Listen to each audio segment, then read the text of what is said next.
Hello, everybody, and thanks for joining our fourth episode of our Culture Connection series on Edgar Allan Poe. I'm Michael Beckelheimer in Washington, D.C., and this program is presented by the American Center in Moscow, which is supported by the U.S. Embassy in Moscow. If you're watching on the American Center's YouTube or VK channels, please feel free to post comments and questions at any time. Tell us which stories and poems by Edgar Allan Poe you love, don't love, anything you have questions about. Today we're going to talk about Poe's America of the early 1800s, the writers and the themes that were shaping American identity, and Poe's point of view on America and American literature. Our guest today is Dr. John Gruser, Professor Emeritus and Adjunct Professor of English at Kean University in New Jersey. He has written several books on Poe, including his 2019 award-winning book, Edgar Allan Poe and His 19th Century American Counterparts, which is a big topic for us today. In 2023, he organized and co-edited a special issue of the Edgar Allan Poe Review, African American Writers Respond to Poe. And we'll talk about that a lot today too as well. He is a former president of the Poe Studies Association. John, thanks for being here. It's a pleasure to be here. Thank you, Michael. Great. So first, let's set the stage. Thinking about the time in which Poe lived, born in 1809, died in 1849. So that first half of the 19th century, time of great change, search for identity. Can you tell us a little bit about what was happening in American society at that time? What were the forces that were influencing the writers at that time? Well, absolutely great change. Between, say, 1820 and 1865, the population of the country triples, the size of the country doubles, but still communication and transportation was an issue. And the way that affected publishers is it kind of created these hubs for publishing. But there wasn't really a great deal of kind of national distribution, or that was a real challenge because of those communication challenges. And with the sort of the social issues of the day, thinking about the slavery and how that was sort of this was really only a couple decades before the Civil War when Poe was doing most of his writing, or a decade before. Territorial expansion, Indian lands being taken. This was the rise of the big cities. Last week, we talked with Scott Peoples about the growth of the cities and the growth of these population centers, as you mentioned. It was a lot of change. America just, won the War of 1812. So there was this search for identity. There were questions about how much Americans should look towards Europe in developing their culture. How did all of that play into what writers at the time were writing about? And then we're going to talk about some of those writers. But what were they? How did this impact them? Were they searching for a new American style, a new American literary vision? Well, there were calls as early as the late 18 teens and into the 1820s for a distinctive American literature. But it sometimes is Emerson's essay, The American Scholar, from the 1830s, which is called America's kind of literary declaration of independence. The thing about you mentioned the changes in the country and what's going on socially. This is the beginning of a lot of reform movements, and Emerson, Thoreau, and certainly a number of women writers were connected with reform movements. Abolitionism, however, although it existed, it was seen certainly in the 30s and even into the early 1840s as kind of a fringe movement. And abolitionists were sometimes lynched for their positions. Now, that, of course, would change into the late 1840s and certainly into the 1850s. you know, Poe, and maybe I'm getting ahead of myself here, but Poe did not believe that writing should be didactic. He thought that writing should be about that it should delight rather than inform or instruct. But of course, with these reform movements, a lot of that writing is focused on social and political issues, which Poe really didn't have much time for. Although, having said that, some of his lesser known works, his humorous writings, are quite satirical of certain things in American society.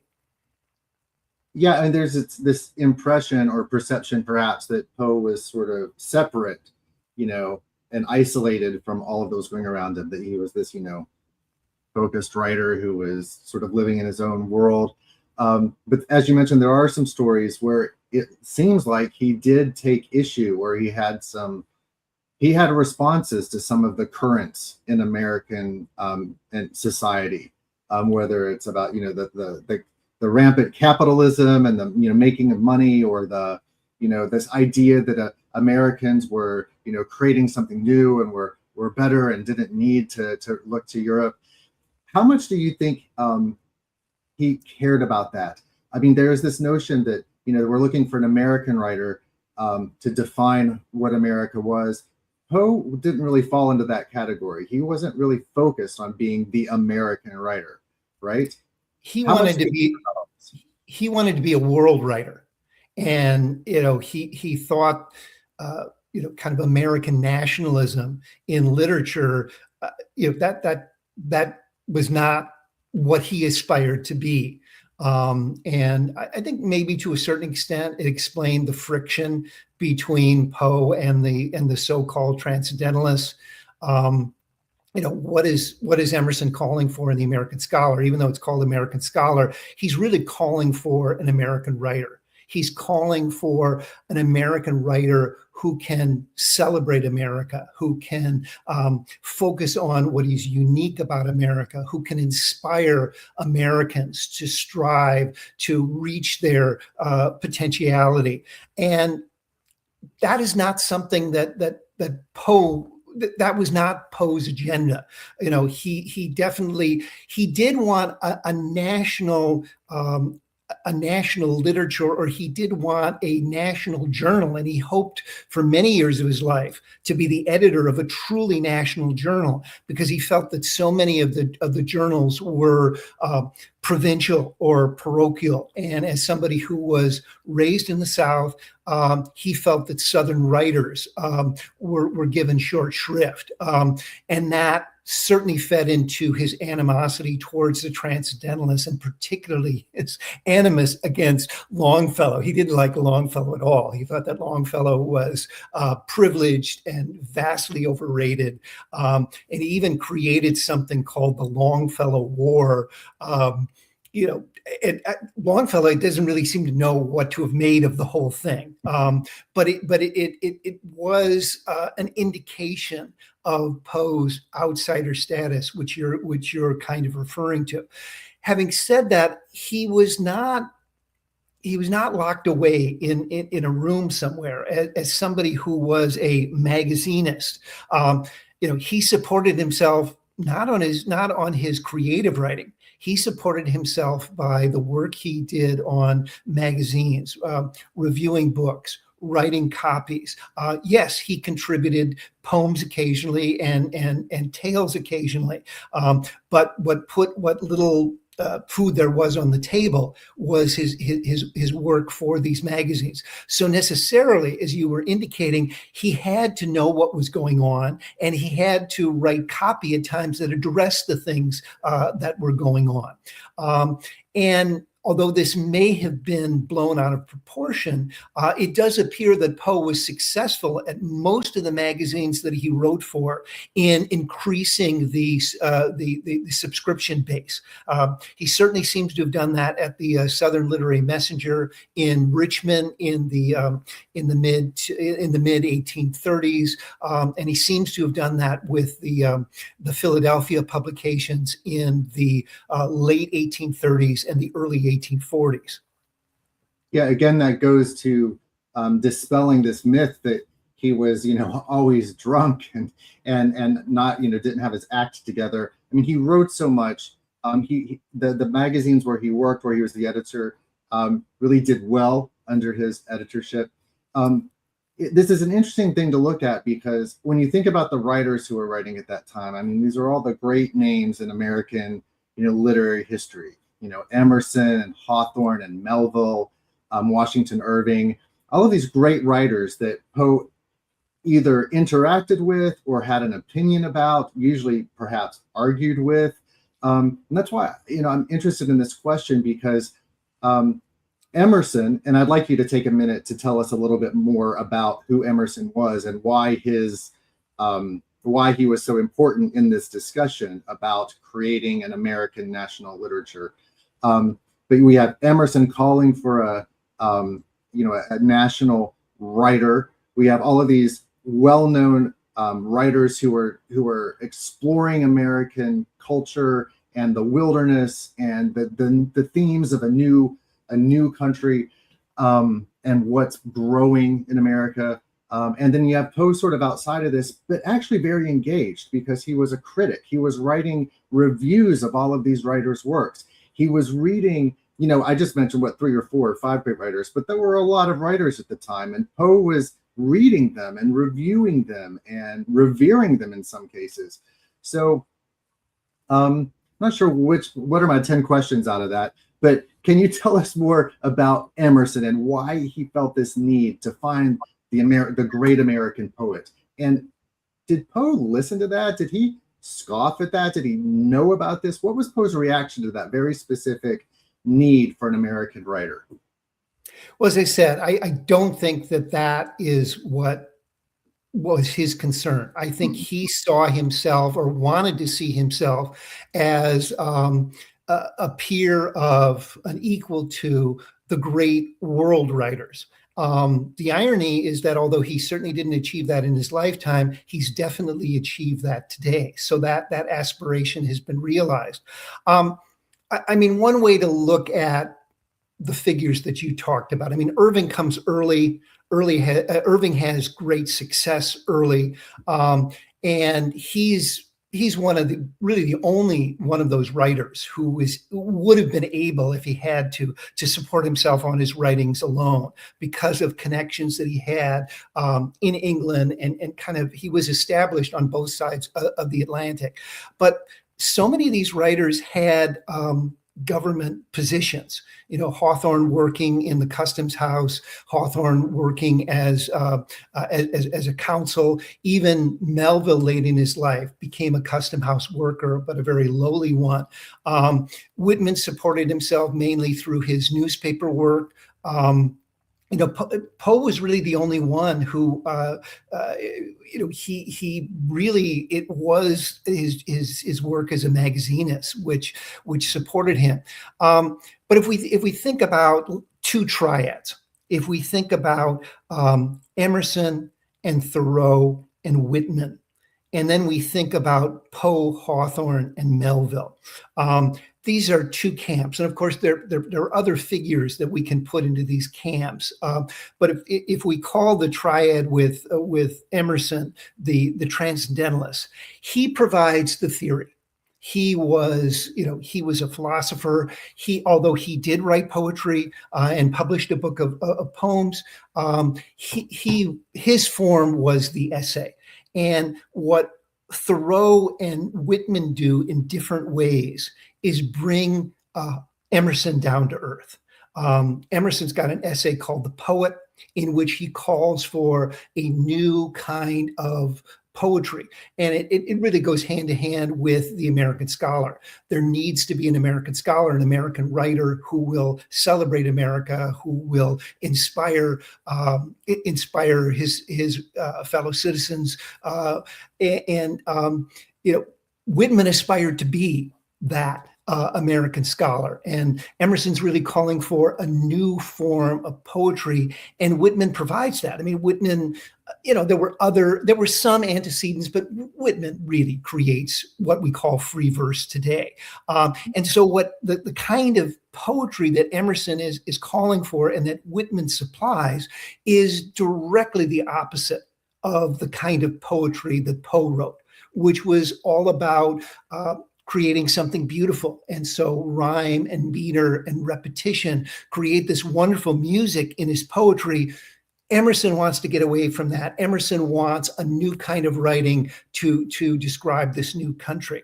In terms of Thoreau, he lives at Walden Pond for 2 years. He puts some of Emerson's ideas about individualism and about getting away from being part of the masses into practice as he lives in this cabin he built himself on Emerson's property.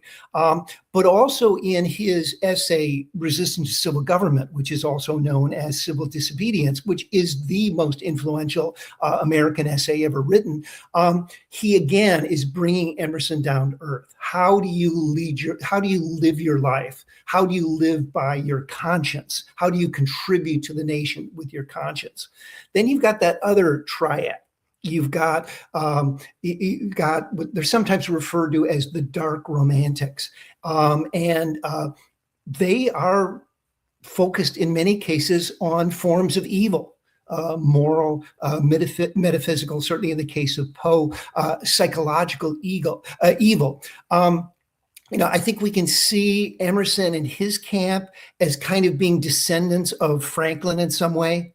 Franklin, who believed in possibility, who believed in self-improvement, and who really didn't believe in evil so much. He thought it was just ignorance, and that if people were taught that they could lead better lives.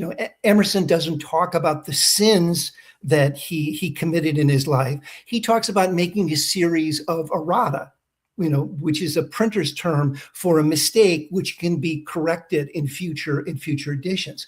Meanwhile, you've got certainly Hawthorne and Melville, who are kind of channeling a Puritanic notion of innate depravity, and that's where their sense of evil comes from. Poe is connected to them, but he seems to be distinct from them as well. He kind of a famous statement that he made a lot of times.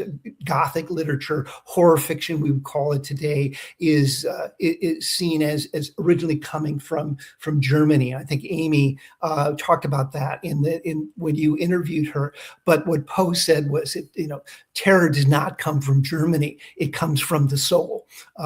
So these two camps in American writing, and they're all writing at the same time. It's just this tremendous flowering of literary talent, and there are many other figures that we could include.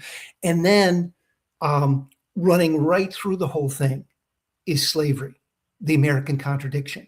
You have a nation supposedly founded on the notion of freedom, in which, certainly by the time in the period that we're talking about, 1/6 of the population is by definition unfree.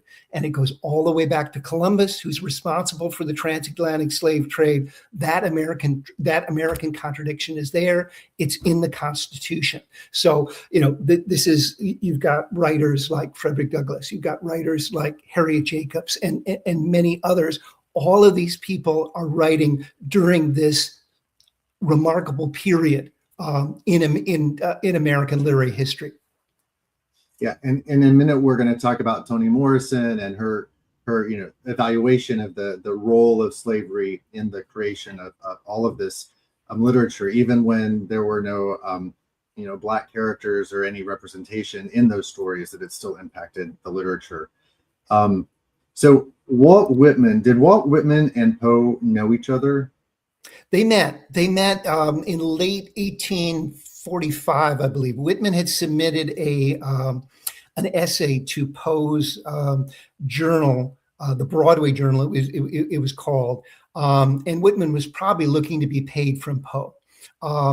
And I believe that's the only time that they met.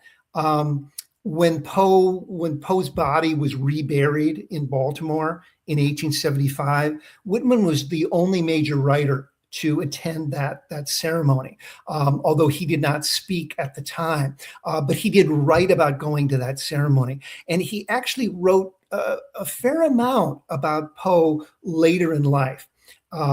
Initially, he just didn't agree with Poe at all. He didn't really agree with Poe's type of writing. For the reason I was mentioning before, he was striving for this new kind of writing that Emerson had called for. He certainly didn't subscribe to Poe's worldview, which seems certainly very gloomy when you read certain texts by Poe. But by the end of his life, Whitman came to see that American literature was capacious enough to include both of them, to include both of their types of writing and both of their worldviews. There's some really interesting passages that Whitman has about Poe. So he kind of came full circle on his opinion about Poe. All right, so Whitman was the only major American writer to attend this public reburial of Poe. What's obvious is that the other major American writers did not attend. This speaks to the fact that most American writers, or these major American writers, were not fans of Poe. What is it about Poe's writing that they disagreed with or didn't like? And is it a sign that the Emersons and the Whitmans were too rosy and everything was wonderful and there was, life and exploration and a great future? Everything seems so sunny with them. Was it that Poe was dark and gloomy, or that they just didn't believe that what he wrote about had any merit? Well, I think we have to look at his reputation. He dies under very mysterious circumstances, which, again, in the long run, has contributed to his legacy and the fascination that people have for him. But as soon as he dies, right after he dies, the villain in the whole story, Rufus Griswold, writes an obituary of Poe, but he doesn't sign his own name. He uses the name Ludwig, in which he announces Poe's death, and he said that Poe had few or no friends, and basically, even though it seems to acknowledge Poe's talent, it is very negative in many ways. I'm not sure how this happened, but Poe's aunt, who was also his mother-in-law, Maria Clem, chooses Griswold to be Poe's literary executor. Now, maybe that was a choice that Poe made. I don't know, but it was a terrible choice. Griswold rushed to get out Poe's collected writings. It was entitled "The Collected Works of the Late Edgar Allan Poe," kind of capitalizing on the notoriety of his strange demise. And Griswold then writes this memoir, which is really a biography, in which he makes a bunch of stuff up, which is very, very negative. So a lot of the myths about Poe come from Griswold, and it took many, many years to kind of get beyond those myths. There were certain people, Sarah Helen Whitman, who had a relationship with Poe. She in 1860, kind of writes about Poe and takes Griswold on. But it took a long time. And of course, what happened was, as kind of began this program, Poe is embraced by the European writers. Baudelaire, seizes on him, translates him, celebrates him. And through that, he becomes translated into all sorts of European languages. In many instances, Poe was not initially translated from English into various languages. It was Baudelaire's translations of Poe that were then translated into other languages. It really, certainly by the time of the Poe centennial in 1909, Americans are starting to embrace Poe as this kind of national figure. I think part of that is the popularity of detective fiction. And, Conan Doyle gave Poe all sorts of credit. He says basically there was nothing that I contributed here. I just basically tweaked what Poe provided. Now, he tweaked it very well. I mean, two things that Conan Doyle did was he fleshed out the characters. Poe doesn't even give a name to his narrator in his Japan detective stories, or in the Gold Bug for that matter.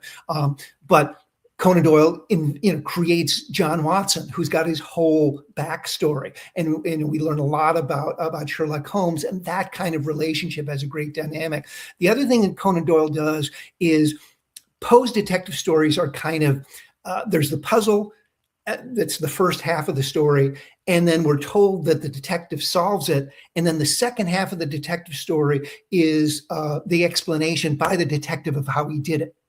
Conan Doyle shortens that explanation to maybe 2 or 3 paragraphs at the end.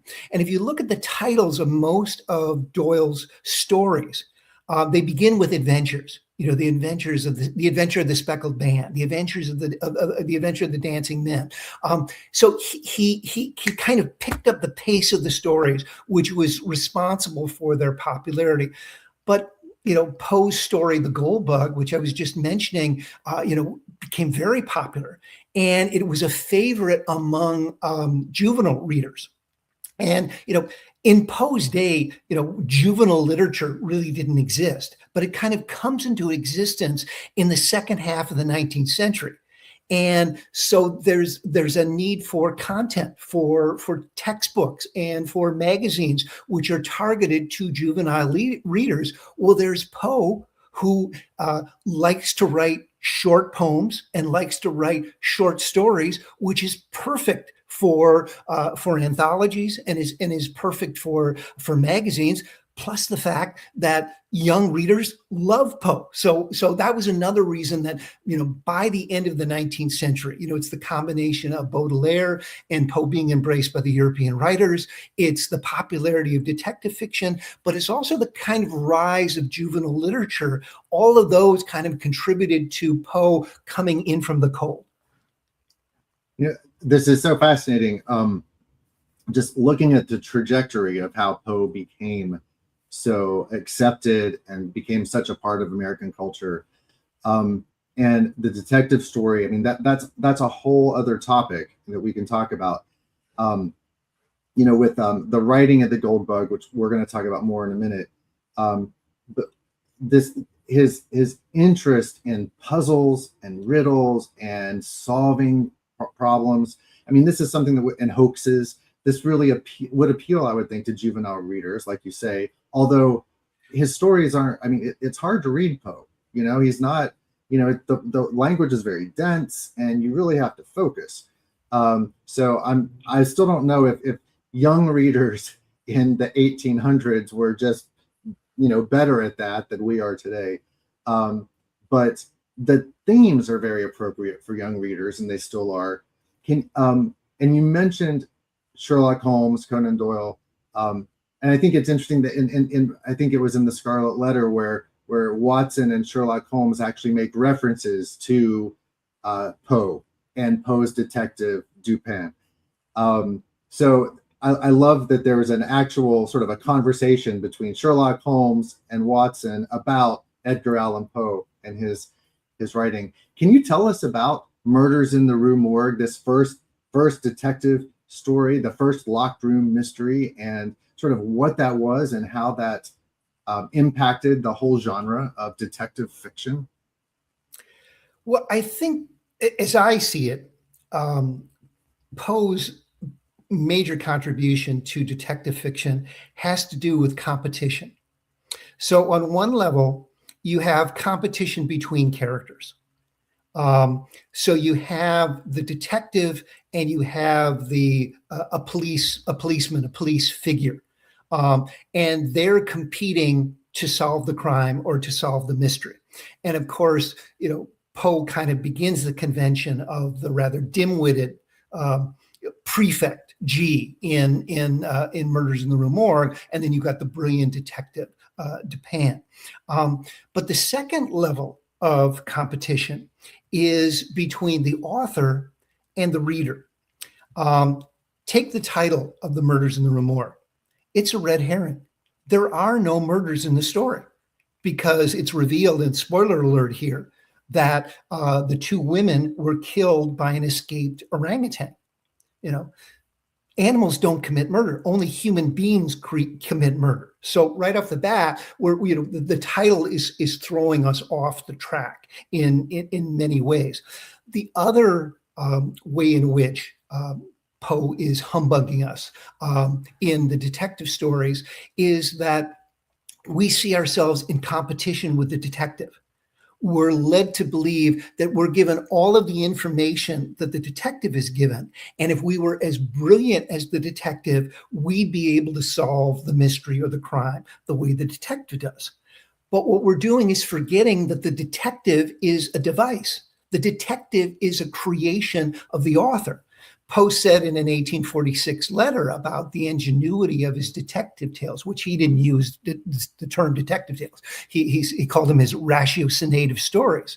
He said, where is the ingenuity in unraveling a plot which you yourself have created? So, I mean, this is this notion that you kind of begin at the end and then you work backwards. But by creating the detective appears to just be working the way the reader is, with the clues and then figuring it out. But the author is the real person the reader is competing with, and the author already knows the answer in the beginning and is setting up the story in such a way that we're not going to be able to figure it out, or we'll have great difficulty in figuring it out.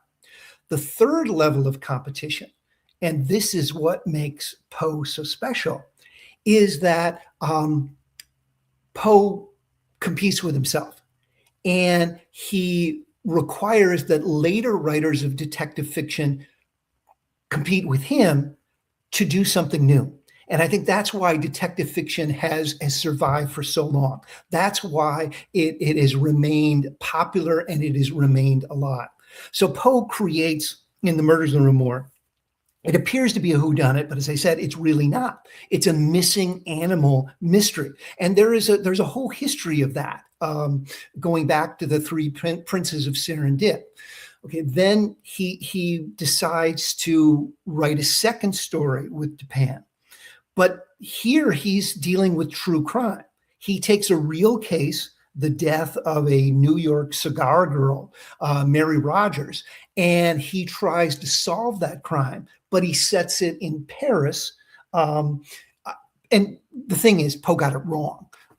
His solution is not correct. It was later revealed that Mary Rogers was very likely the victim of a botched abortion. Poe made subtle changes to the mystery of Marie Roget, so it looked like the Dupin had actually solved it, even in the light of these later revelations. But Poe knew not to go back to true crime again.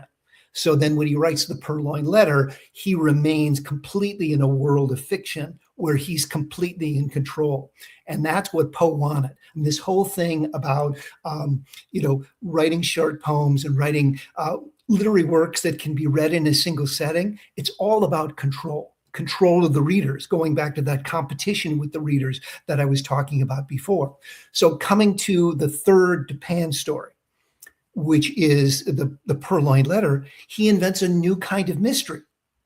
If the mystery of Marie Roget is a kind of whodunit, so you've got a where was it with the Murders in the Rue Morgue. You have a kind of whodunit in the mystery of Marie Roget. Then you've got a where is it with the Purloined Letter, because we know who the criminal is. We just don't know where the letter is. So he's always trying to one-up himself. He's always trying to do something new. He's always trying to do something better. Oh, and by the way, in between the mystery of Marie Roget and the Purloined Letter, he invents another kind of detective story in which the detective fixture has to break a code in order to solve the mystery. So that kind of level of imagination but also of ingenuity and kind of competition with himself. When later writers come to write detective fiction, they got to go up against Poe. So they've got to make it new. They've got to do something different, or else it's just going to appear to be derivative. Did was how much did Sherlock Holmes push the envelope? How much did Sherlock Holmes change the image of that detective that was originally created by Poe? Well, as I was mentioning before, I think he fleshes out the characters in a very, very memorable way. And that's why he's the most famous detective of all time, is because he's so odd. And these little, I mean, certainly the London fog and the deerstalker hat and the meerschaum pipe and the 7% solution, all of those kinds of accoutrements are part of it. But his personality is fascinating. But one major... I'm sorry. What'd you say? A character. I'm more of a character than Dupin. Yeah, exactly. But the other thing is that Sherlock Holmes always wants to be on the side of right. He's an unambiguously good character. He's always on the side of. He's always on the right side of things. That is not Poe at all. With the Purloined Letter, you've got Dupin and you've got the Minister D, and they're doubles.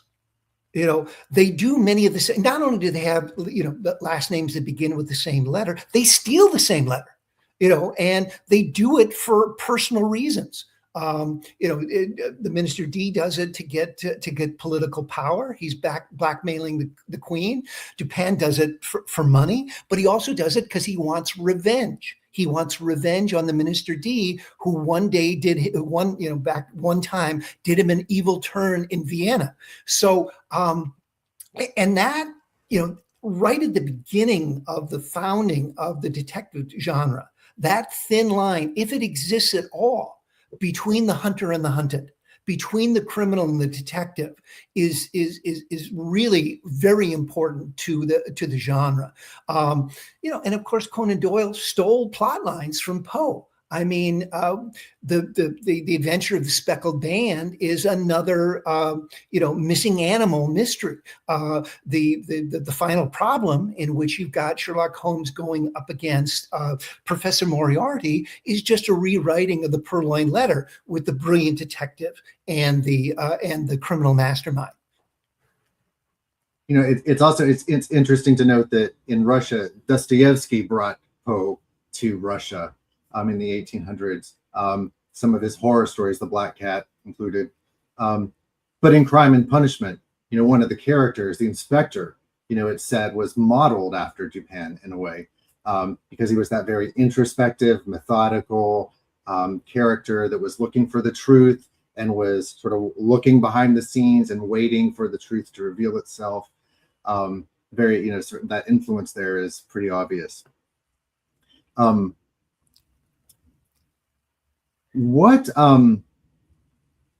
If we could go back to the Gold Bug, because we've talked about the three Auguste Dupin mysteries, but before that there was the Gold Bug, which would you say that's like a precursor to these mystery stories? I mean, it certainly showed Poe's interest in sort of figuring out a problem, and searching for an answer. How does let me just clarify here. So, Murders in the Rue Morgue is 1841. Mystery Marie Roget is 1842 and 1843 because it was published in, I believe, 3 installments. The Gold Bug is 1843, and then Purloined Letter is 1844. So it's kind of in the midst of writing the Dupin mysteries that he writes the Gold Bug. But the Gold Bug it's a fantasy about gaining fabulous wealth that everybody can relate to in many ways. Mm-hmm. But it's also the precursor of the pirate mysteries, mysteries involving a treasure chest. I mean, we don't get Treasure Island. We don't get the Pirates of the Caribbean franchise without the Gold Bug. There is a precursor to the Murders in the Rue Morgue. That's a story called The Man of the Crowd, which is basically just one character following another character through the streets of London. And it really isn't resolved in any ways, but it's 1840, so it's not long before the Murders in the Rue Morgue. So sometimes that's seen as a kind of proto detective story. Got it. And one of the, I mean, I love the gold bug, and we've talked about it in other episodes. Can we use that as a sort of a transition to the discussion around Poe's depiction of Black characters and this environment that Poe was writing in, Poe's sort of his relation to slavery, what he thought about it, and just how that was depicted in the gold bug? And then I want to bring in this the words of Toni Morrison, who sort of brought to light the influence of Poe, or the importance of Poe, in helping us understand how Black Americans are imagined by the American public through literature. And I know that you did you co-edited a special issue of the Poe Review specifically on these topics of how Black Americans respond to Poe and his influence. So can you set us up for this conversation about Poe's perception and depiction of Black Americans at that time? Sure. In addition to having this code that needs to be broken, in addition to having this fantasy of attaining fabulous wealth, and the detective fixture Legrand is, his family used to be wealthy, but now he's falling on hard times, and he's living, in a cabin on an island with a Black man who was originally a slave in the family. He's free, but he's still in many ways acting as a servant, and he's very servile in many ways to Legrand. And then there's the whole pirate angle. But in addition to that, Poe includes kind of local and minstrel show type humor through Jupiter, which is the name of the Black character in the story. Jupiter talks in an exaggerated dialect.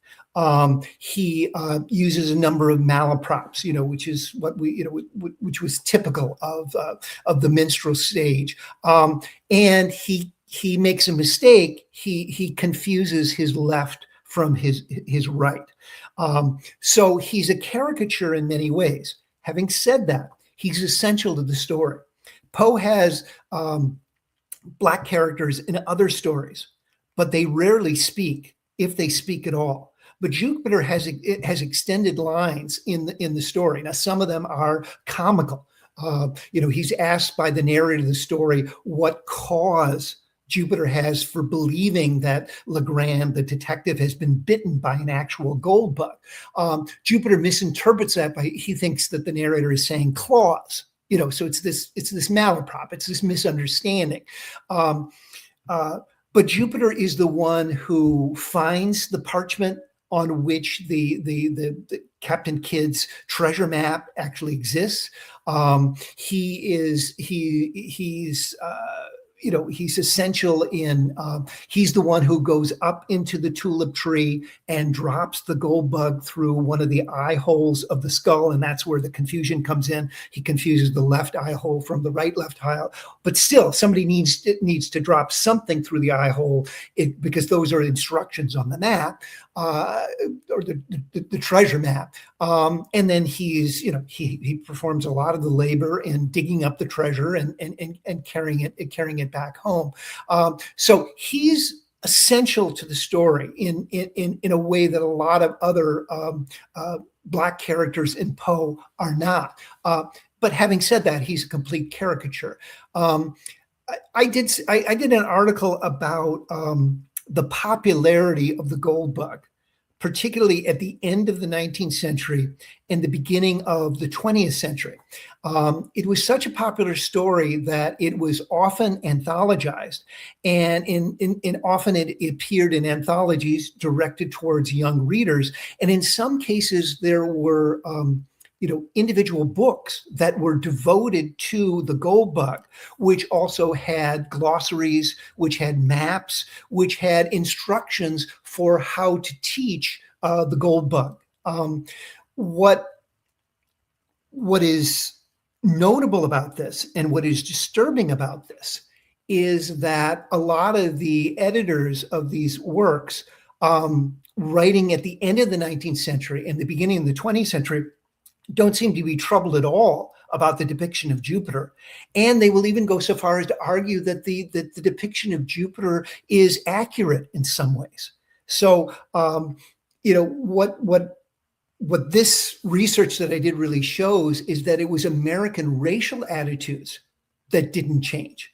Some of these editors argue that, that whereas American society, in other words, white American society, had evolved and had changed, the Black population had remained pretty much the same as the way in which Jupiter was depicted.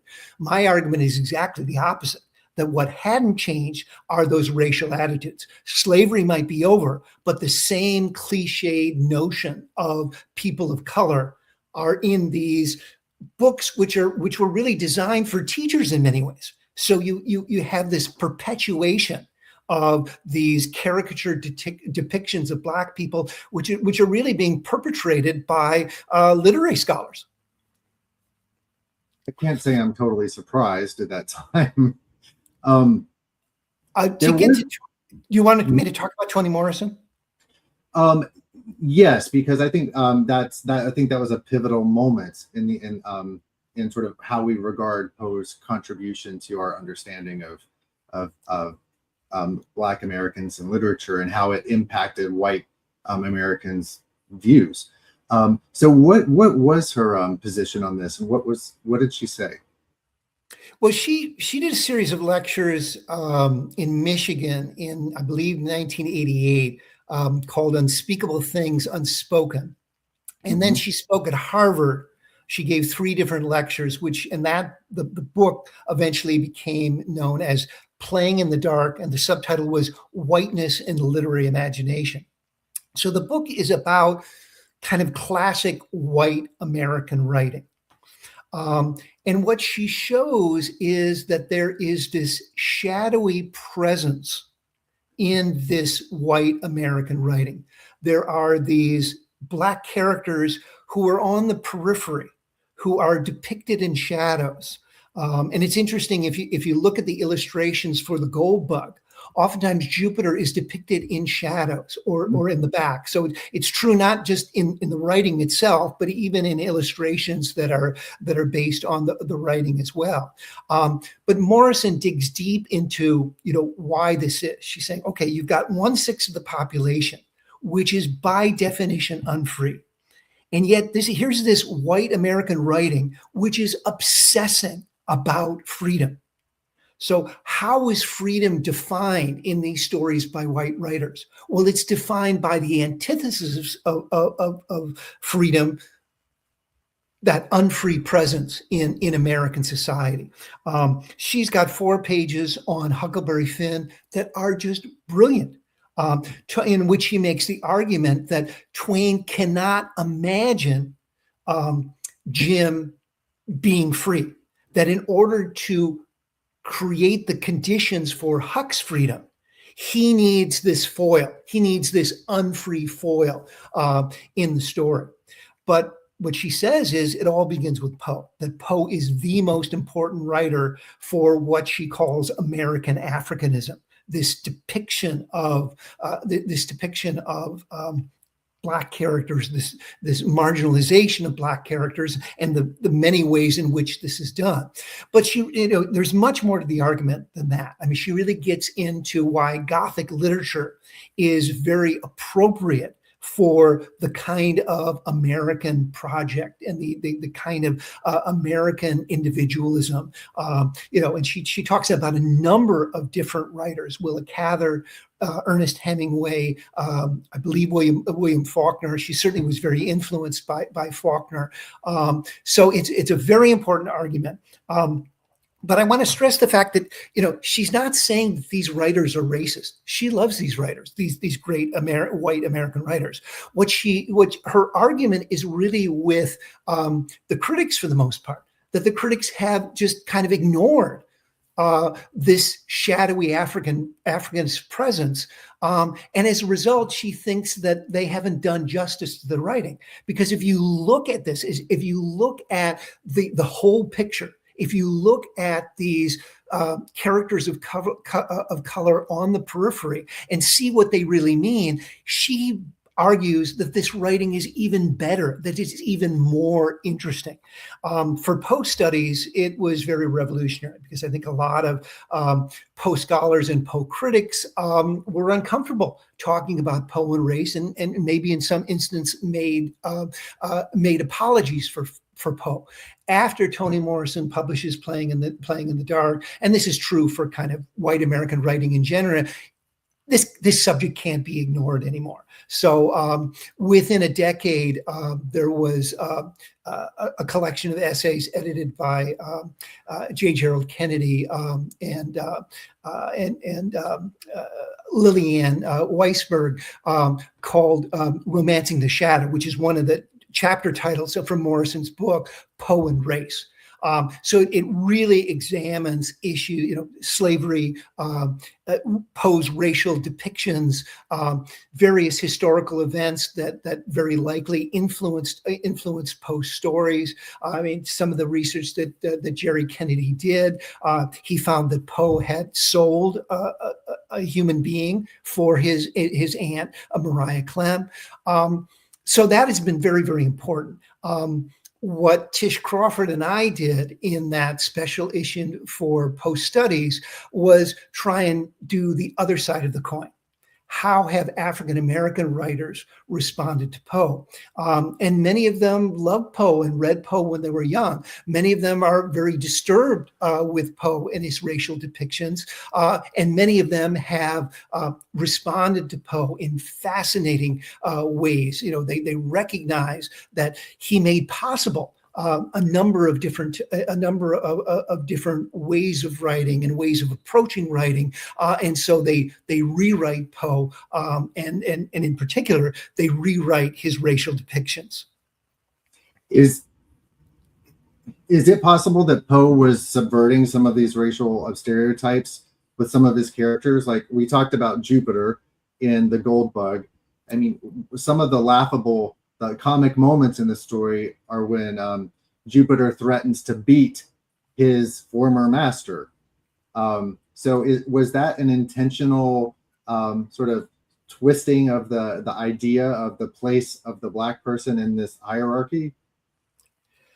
It very could be, and that certainly has been argued. He's got a late story called Hop Frog. Mm-hmm. And Hop Frog is not a person of color, but Hop Frog is a dwarf, and Hop Frog is from some sort of colonial outpost who's been captured when he's young, along with a countrywoman who's also a small person named Tripetta. And they are basically enslaved by the king in this kingdom. And at the end of the story, Hop Frog exacts revenge on the king and the king's ministers who have insulted and ridiculed him and Tripetta for years and years. And they escape scot-free. So it's this tremendous dramatic role reversal of the colonized subject getting revenge and winning. And it's interesting to think if the story wasn't told from the perspective of the narrator, who is a citizen of the community where the king is from. It's interesting to imagine what Hopfrog's version of the story might have been when he gets back to wherever he's from and tells the story of what actually happened. So I think a lot of times Poe does have subversion in the story. I think some of what was going on with Hopfrog was Poe was affiliating the king and his ministers with kind of the proprietors of various publications, because one of the things the king calls for is he asks for, we need stories, we need plots, we need something novel, we need basically we need more content, and Hopfrog is really not being paid anything, but Poe had published an article about the magazine Prison House, how really the creative writers, particularly in the United States, were working for next to nothing, if they were paid at all. So it was really like a prison house that they were working in. So I've suggested, and I think other people have as well, that story, Hopfrog, might be Poe's way in which, it's a kind of fantasy, imagining getting revenge on these proprietors who have exploited Poe and other writers like him. So I guess what I'm trying to get to answer your question is that I think that Poe at times can identify with these underdogs. And that may be the case to a certain extent with Jupiter, but it's difficult because Jupiter is such a caricature. Another really interesting character in Poe, who's a character of color, is Dirk Peters in Poe's only novel, The Narrative of Arthur Gordon Pym. He's described as being half Native American, but Poe doesn't tell us what the other half is. So, a lot of people have assumed the other half is white, but some people have thought, well, maybe he's half black.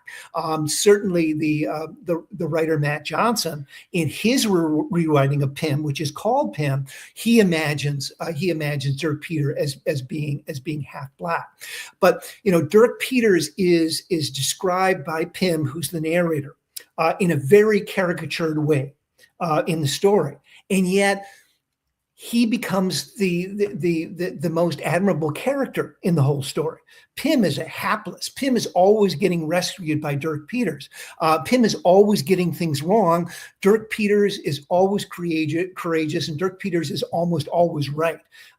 So Poe does have these characters who are not necessarily or not only white, who even though they may be caricatures to a certain extent, or there may be narrators who caricature them, they can rise above their circumstances. I mean, the really interesting thing about Dirk Peters is Pym comes back from his adventures, and we don't know how he got back. Poe didn't really complete the story, and apparently writes the novel, or it's supposed to be a true account, and then dies in an accident. We don't know what the accident is, but we're told at the end that in a note that Poe didn't write, because it's not Poe. We're told it's not Poe. Pym didn't write it. It's some other editor who informs us that Dirk Peters is still alive, that he's living in Illinois, and that he can vouch for the veracity of Poe's story, and that he might be able to add details. In other words, that he might be able to complete the story, so that Dirk Peters goes, to being a potential co-writer of the story, which for antebellum America, for a person of color, is quite remarkable. So a lot of what we're hearing is how American views on Poe have evolved, like all writers we treat over the years. One of the questions we have is how else have interpretations of Poe changed in recent decades? And by the way, sort of a related question is, how much are Americans still reading Poe? Of course, considering all of the other distractions like the internet, social media. How do we view Poe today, and how much are we reading him? Well, I think he's still being read, definitely. the Poe Studies Association, which is one of three kind of national scholarly organizations devoted to Poe, has 225 members with people in 16 different countries across the world. But I mean, you mentioned the internet. I mean, Poe is all over the internet. Poe is all over popular culture. He's all over comic books and graphic novels. If any American writer is being read today, it's Poe. And any writer who is going to be read, who is going to be adapted, who is going to be interpreted in new ways, is going to be alive, but is also that writer's reputation is evolving. I mean, one great thing, I see Poe as the gift that keeps on giving, because any new kind of critical approach that you throw at Poe, you're always rewarded. And it's really been like that for years. So there's a famous psychobiography of Poe by Marie Bonaparte, who was a patient of and very much a student of Freud's. Some people think it's over the top because it's so Freudian, but that's an example of how Poe lent himself to a certain kind of interpretation, a Freudian interpretation. Then in the 1850s and going to the 60s and the 70s, the French theorists pick up Poe. Jacques Lacan has a whole seminar devoted to the Purloined Letter. I mean, Poe's always there. He's always relevant. He's always rewarding us in some way or another. So, they're fascinating new interpretations of Poe. Some of it has to do with Poe and race. I was reading an essay today about Poe and disability studies, in which Hop Frog and a number of other of Poe's texts are relevant. He's always changing because people are reading him. That makes for a very, very interesting scholarly career for you, with it always changing and him always being relevant. One last question from someone who clearly would rather watch the movie than read the book. Someone wants to know if you have a favorite film adaptation of Poe's works, or which one is closest in spirit to the original. Maybe there's something unexpected that you've seen on TV or in the movies. Do any of the movies live up to Poe? Well, one thing about because Poe tended to write short works, the movies either have to be compilations of a number of different stories, or have to have a plot in which a number of Poe's different stories are kind of brought in some ways, or there's got to be a lot of filler. That's the case with the Roger Corman films. They don't really have all that much to do with Poe's plots, but it's enough that the Poe name is there and the kind of creepy atmosphere is there. My absolute favorite is actually an animated film from the 1950s by Ted Parmalee. You can find it on YouTube. It's just called the Telltale Heart. James Mason is that actor, who was in Lolita and many other things. He is the narrator of the story, but the visuals are tremendous. What can be done with animation, and some of the imagery that is carried through this. I mean, it can't be more than 7 minutes long. It's just wonderful in many ways. If I have time, two other films that I'll mention, not necessarily, the first one, not because it's my favorite, but D.W. Griffith, who is notorious for The Birth of the Nation, in 1909, he did what's apparently the first biopic, and this is also on YouTube, called Edgar Allan Poe, but Allan is spelled wrong. And it's supposedly about how Poe wrote The Raven. So Virginia is dying. A raven flies into the chamber. Poe writes the 108 lines of The Raven in about 30 seconds and goes out to try and sell it. He does get a little bit of money for The Raven. He comes home and Virginia is dead. Now, Virginia Poe died in 1847 and The Raven was published in 1845. But, what are you going to do? It's all about the myth making of Poe. A more recent updating of Poe is entitled Terroir by John Jobson. It's an updating of the Cask of Amontillado. I would definitely recommend that if people are able to find it on a streaming service. Great. If I look distracted, it's because I was taking notes. I have seen that the animated Telltale Heart. I do recommend it. Perhaps after this, we will drop links to those in the chat on YouTube. John, thank you so much for joining us today. This was really informative and interesting, and really appreciate your time and your expertise. Thank you. And thanks everybody for joining, and we'll see you again. Bye-bye.